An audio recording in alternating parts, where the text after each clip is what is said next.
published 3:09 Eastern Standard Time, 6 January 2018, updated 3:28 Eastern Standard Time, 6 January 2018. England were made to toil on day 3 of the fifth and final Ashes Test in Sydney as Australia finished on 479 for 4, a lead of 133 runs. Just 2 wickets fell during the entire day, those of Usman Khawaja, who was finally dismissed for 171, and Steve Smith, who was Mason Crane's first victim in Test cricket. We round up some of the things you might have missed from the third day. Usman Khawaja hit a marvellous 171 as Australia built a lead over England on day 3. Mason Crane did claim his maiden Test wicket, that of Khawaja, at the Sydney Cricket Ground. The Sydney Cricket Ground was a sea of pink on the 10th annual Jane McGrath Day as everyone came together to remember the late wife of former Australia bowler Glenn McGrath and raise thousands for charity. The day raises awareness and funds for the McGrath Foundation, which has provided 119 breast cancer care nurses and support to over 60,000 families down under. Fans of both teams wore pink in the stands, as did the BT Sport and Channel 9 punditry teams, while the New South Wales Police donated their wages for the day to the cause.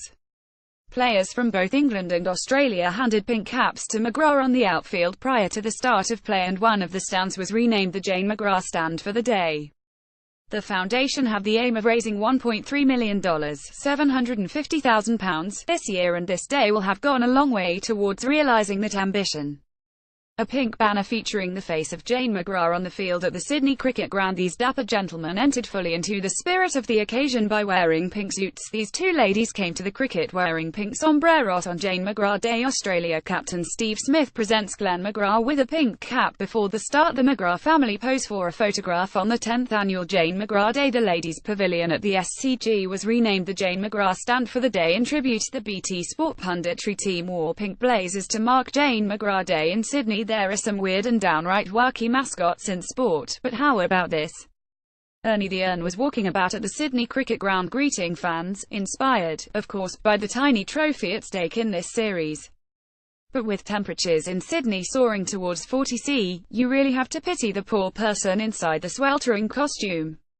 Ashes mascot Ernie the Ern poses with 2 fans on day 3 at the Sydney Cricket Ground with scorching temperatures in Sydney. You have to pity the person inside the Ernie outfit. It was Usman Khawaja's day at the SCG as he struck 171 to move Australia into the lead. It was his 6th century in Test matches, but his first in the Ashes, a series in which he has often struggled to find form. His mother, wearing a pink headscarf for Jane McGrath Day, certainly looked proud of him.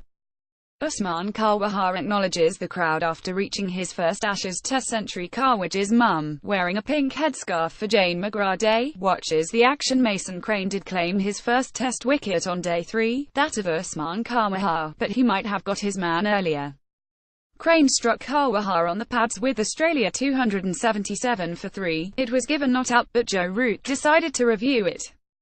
There was then much mirth as the replays showed Crane had overstepped the line by about half an inch, especially as the tracker showed the ball was going on to hit the stumps. It delighted the locals in the crowd, especially since Crane had aborted his run-up 3 or 4 times beforehand in order to avoid no balls.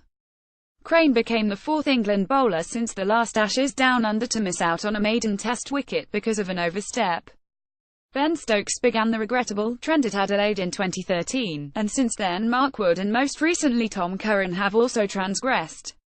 Mason Crane was denied the wicket of Khawaja earlier because of this no ball. The tracker showed that the ball was going on to hit the stumps, causing more frustration. Joe Root's brother Billy has been enjoying himself in Sydney. He was once again sat amongst the Barmy Army and sipping a beer in the sunshine on day 3. To their great credit, the Barmy Army didn't stop singing throughout at the SCG despite the game getting away from England's grasp. In all 5 Ashes Tests this winter, the team that has won the toss has gone on to concede a first innings deficit.